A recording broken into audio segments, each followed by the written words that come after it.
Witam Was serdecznie. Dzisiaj chciałbym Wam pokazać najbardziej popularny karabinek półautomatyczny w kalibrze 22 Long Rifle na świecie. Nie tylko tutaj w Stanach, ale po prostu na świecie. Jest nim karabinek Ruger 1022, ten popularny Ruger 1022.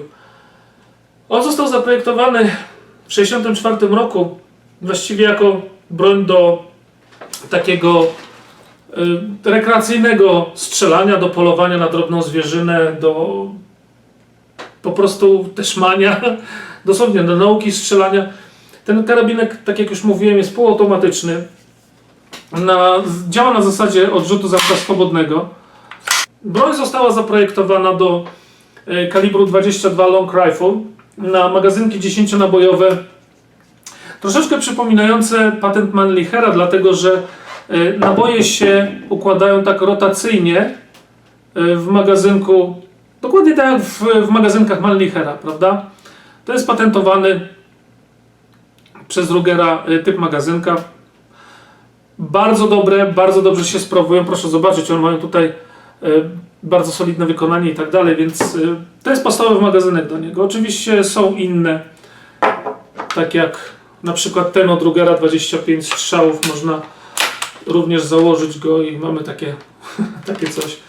W każdym razie karabinek wyśmienity, bardzo dobry, bardzo dobrze się sprzedający. Od tamtego czasu, od 1964 roku ponad 5 milionów sztuk go zostało sprzedanych tej broni. Więc wychodzi na to, że jest to najpopularniejszy karabinek na świecie, jeśli chodzi o broń boczną.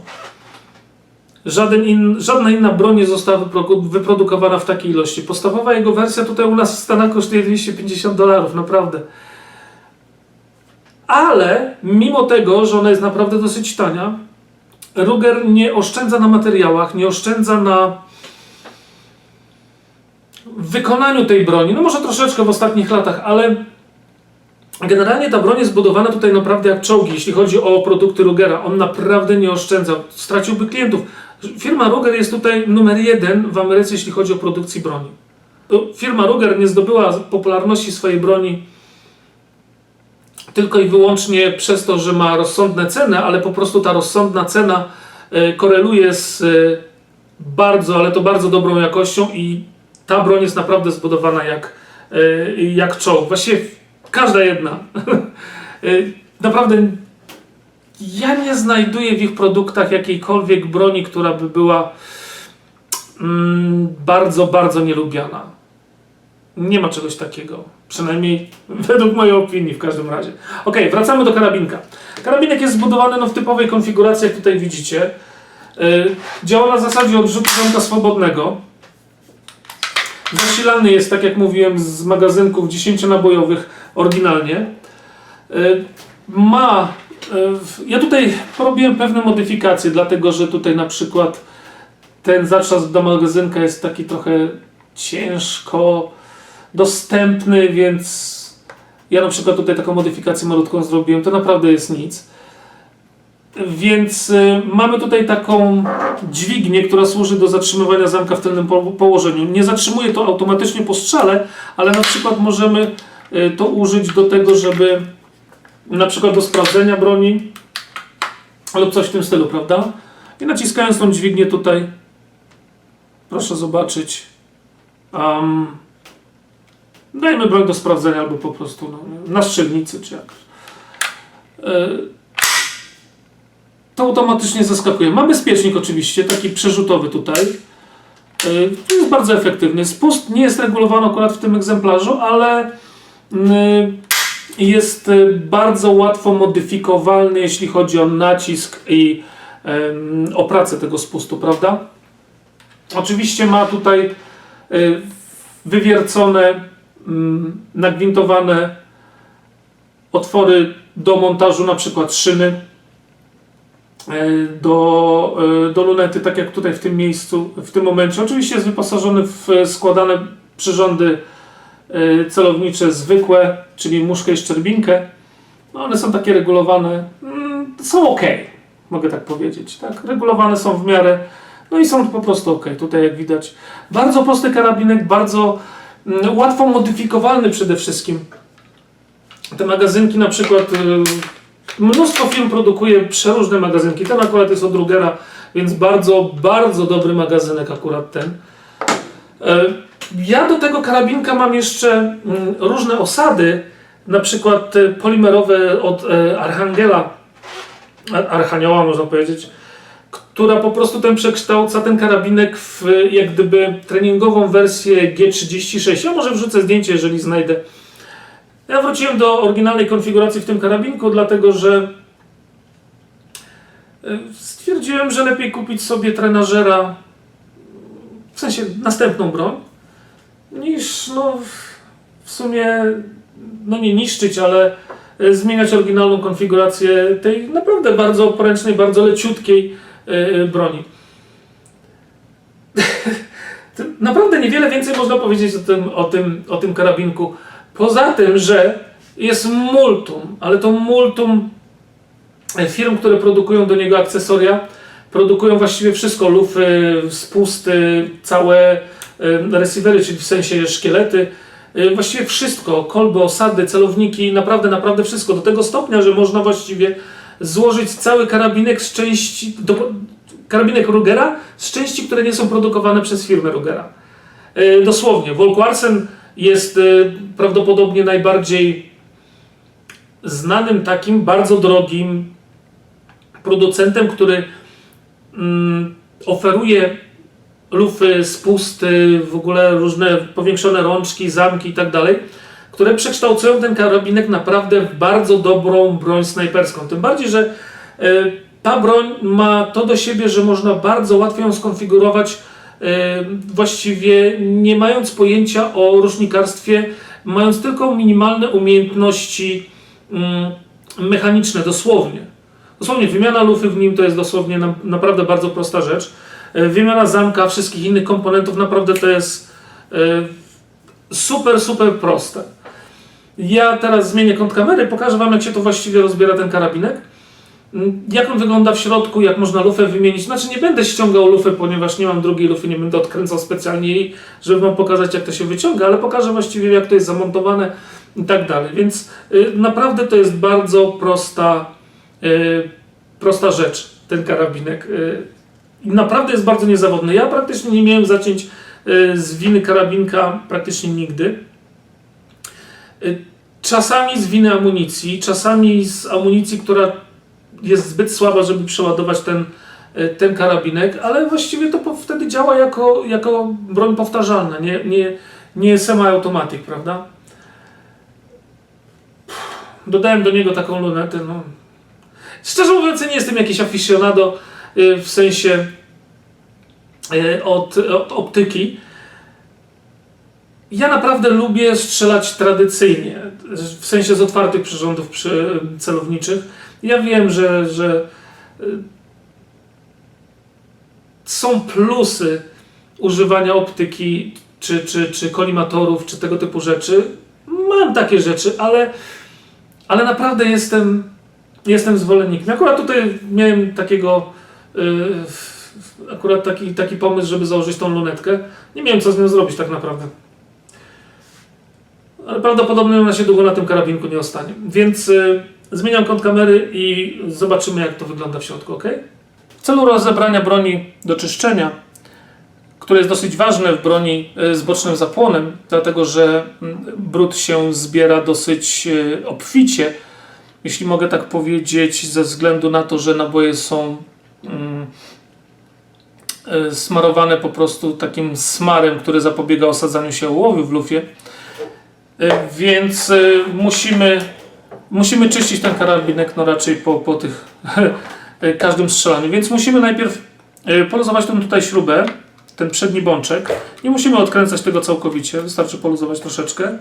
Ściągamy ten przedni bączek z broni i następnie odkręcamy tą śrubę tutaj pod spodem. Musimy przełączyć ten bezpiecznik tutaj w taką pozycję jak gdyby po środku, prawda? Dlatego, że jeżeli ona będzie z jednej lub z drugiej strony, po prostu nam będzie haczyć, przeszkadzać w zdjęciu łoża, ok? Więc wykręcamy tą śrubę tutaj.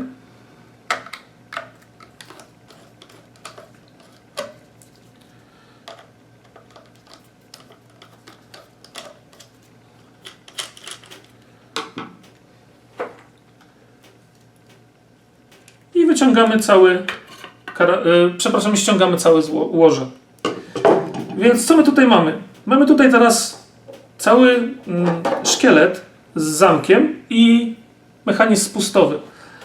Żeby wyjąć mechanizm spustowy, wybijamy takie dwa kółeczki tutaj, one po prostu wylatują nam. One są tej samej średnicy, tej samej długości, więc nie ma znaczenia, czy włożymy je, czyli pomylimy po prostu. No i tutaj mamy zamek, który jeżeli chcemy wyjąć do czyszczenia, nie musimy tego robić koniecznie, prawda? Proszę zobaczyć, ten zamek tak tutaj działa. Ale możemy, więc on tutaj ma taką następny kołek, który możemy wyciągnąć, który ogranicza właściwie ruch zamka całkowicie do tyłu, a jeżeli wyciągniemy ten kołek,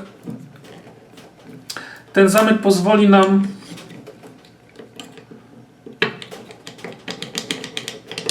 podnieść,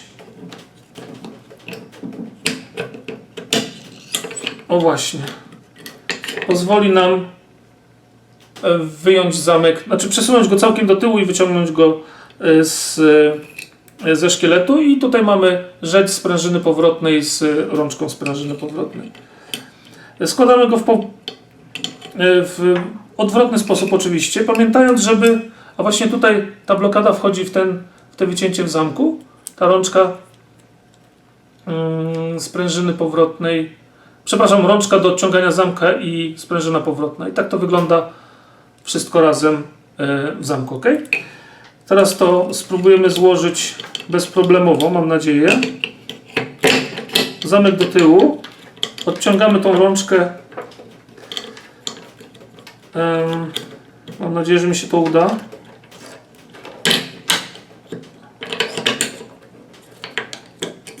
Nie jest to najprostsza rzecz. Potrzeba czasami trzeciej ręki do takich rzeczy. Ok, może mi się teraz uda.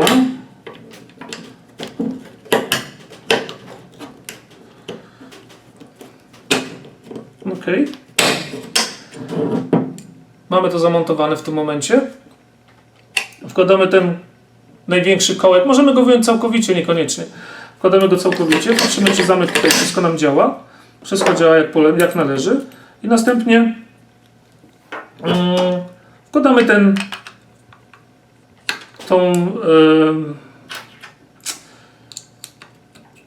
zespół spustu właściwie. Zapomniałem cholercia słowa. I tyle.